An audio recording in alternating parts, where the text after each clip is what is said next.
Oh, Utopia has something new to say. Oh, it's Vase.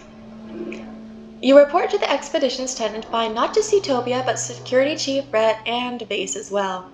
I just can't spare any more of my people, Utopia is explaining to them. You've already pulled almost all of the foragers, and we're already running skit crews in the ridges as it is. There's one person you can spare, Rhett replies, turning to face you. Hello, Solana. How do you like to transfer into one of my hunting parties? No. Utopia tells me you're one of her best explorers. We could use someone like you. He indicates Vase. I need someone who can put up with this one. Vase puffs his chest out proudly. No. Vase scoffs. Even if it was trying to kill you? I knew you Strato kids were soft, but I didn't know you were suicidal too. Not everyone's cut out for life or death situations, Rhett says, then turning to you. You know, Solana, it's not all killing, he continues. Sometimes it's about tracking and identifying dangerous creatures before they reach our falls. You wouldn't necessarily have to kill them. He holds his hand up. But you don't have to decide just yet. Talk to Utopia later if you change your mind. Yeah, no. I'm not joining hunting parties.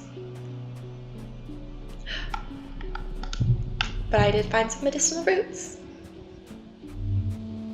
See, Utopia needs help with the foraging now that you've taken all of her other foragers. And there's something here. You stop to admire the light glinting off the water of a shallow circular lake when you notice some strange rocks near your feet. They're pink and red and bobbing in the shallow water of the shore. You've seen these colorful floating rocks before, but when you brought these back to show him where they were, you couldn't find them again. Before they did like being touched, so I'll try it again. The one you touch glows a deep gold. You feel emotions, curiosity, playfulness. It's odd, but you have a strong sense that feelings aren't your own. You think they might be coming from the rock. Then it goes dark and the pattern from earlier repeats. The rock wants you to follow the pattern. Sure. You play a memory game with them, touching the stones and the pattern they give you. You can feel emotions coming from the rocks. Affection, interest, gratefulness. Somehow you understand they like the contact. Are they creatures or rocks? Sometimes the lines between the two can be blurry on Vertumna. They can't move, but learn about the world from creatures who pass by and touch them. Like the way animals rub to leave their scent, these rocks entice animals to play with them and lead information about the world. You get the sense that they're excited for your new scent. To what end, you don't know.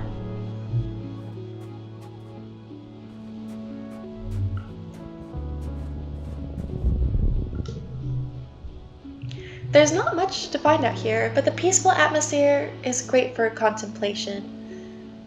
I'll stop to meditate. You focus on the sounds around you, on your breathing, on the feeling of your butt on the rock, and the slightly cool breeze on your face. It's very peaceful. You can feel yourself relax as you become one with the planet.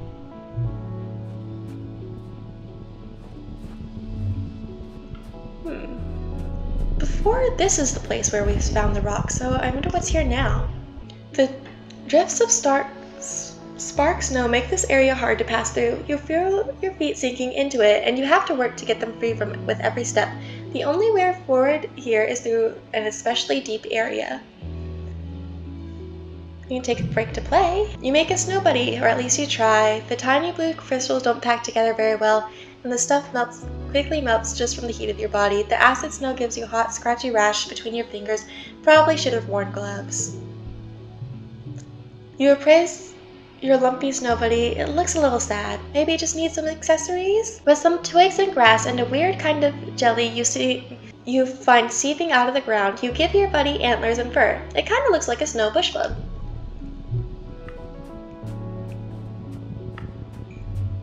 Oh, mushwood! Nice!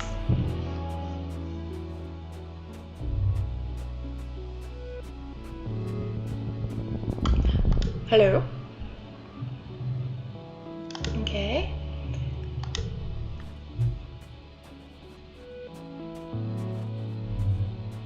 Is there anything over here? Oh, yeah! Nomi's over here. Oh boy. I wonder what she's gotten into now. And I can't reach the crystal until I talk to her. You meet up with Bees and Nomi. Okay, good, she's with someone. They have stumbled upon something strange, and they're arguing over what to do with it. It's a big blue crystal, knee-high and warm to the touch. It looks like there's something inside it. We gotta crack it open and see what's inside, Nomi exclaims. It could be anything. Are you a psychopath? Bees retorts, clearly offended. What if it's alive? You're gonna screw with the ecological balance because you're bored? It's for science, Nomi pouts, turning to you. Come on, Solana, we'll do it, right? Right, Solana? I'll scan it for a heartbeat. You use some surveying equipment to detect a heartbeat, proving that yes, it is alive. You can't tell much else since the scanner seems to be blocked by the crystal, but it's something. Nomi is absolutely delighted. The three of you happily leave it at that. Okay, good. Oh!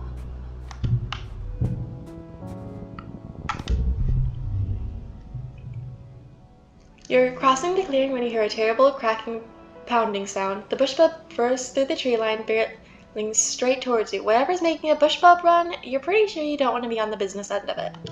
Well, last time I stood my ground, it ended pretty easily.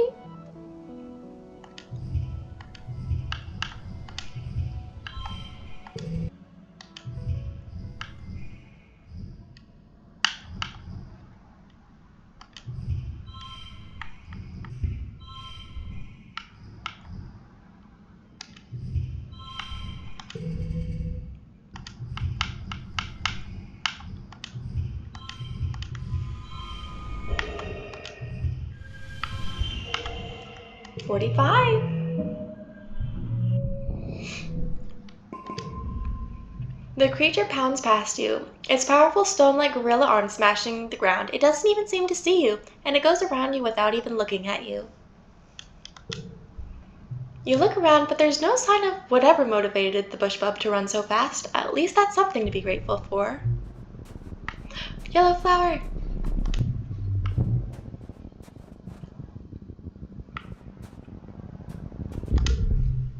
At the edge of one of the circular ponds, something sparkling catches your eye. Well, everything around here sparkles, but this thing really catches your eye. The water is a little lake, deep and milky, though, and you can't see the bottom. It's completely still, almost too still, and so perfectly circular. You remember you've been warned about getting too close to these pools. Before I just moved on, so I'll just wait and observe. You stare at the perfectly still milky water for several minutes. You think you might see something moving in its depths and shifts for a better view. Nothing. Maybe it was just a reflection of a cloud. When you feel ready to approach, you look for the sparkling object again but couldn't find it. Was it just sunlight glinting in the snow? Oh well. Huh. Well, I see meshwood and a crystal.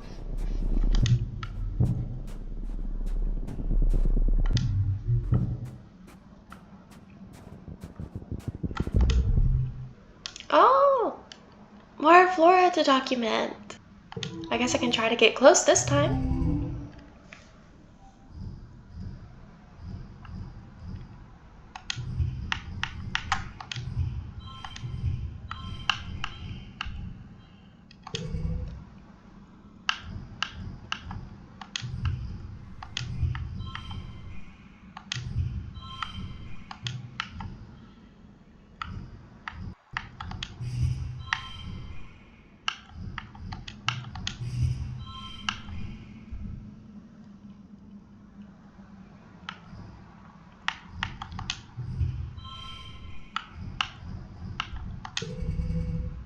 And all I need now is 11.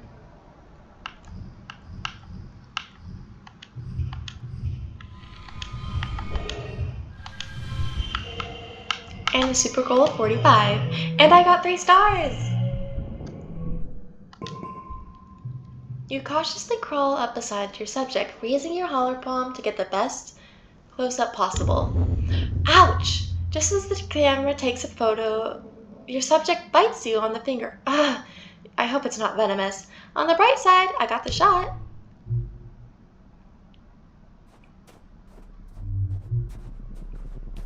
And I need to go home soon, but I can still get that medicinal root.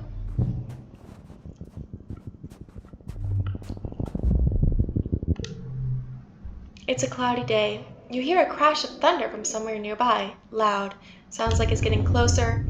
Suddenly, a massive, impossibly tall something punctures the low clouds and slams into the ground ahead of you. It's as tall as a skyscraper, and a meter wide, covered with chitinous bone like an insect. You think it might be a leg? Another crashes down, then another. The creature's body must be up in the clouds, so high you can't see anything but the legs. The first leg shifts again and moves towards you. You're in shock. Your body simultaneously screams at you to stand still and run. You freeze up in terror, closing your eyes and standing perfectly still. Maybe it will just pass by. You can sense the shadow descending from above you. Something suddenly hits you from the left, and you're flung sideways off your feet. A moment later, one of the massive legs slams down right where you'd been. Another second, and you'd have been flattened in the grass underneath. You look up to what hit you, but it, or they, is already gone, having saved your life. You're too worn out and tired to continue. You have to go home now. Yes, I finally reached the first mark with animals.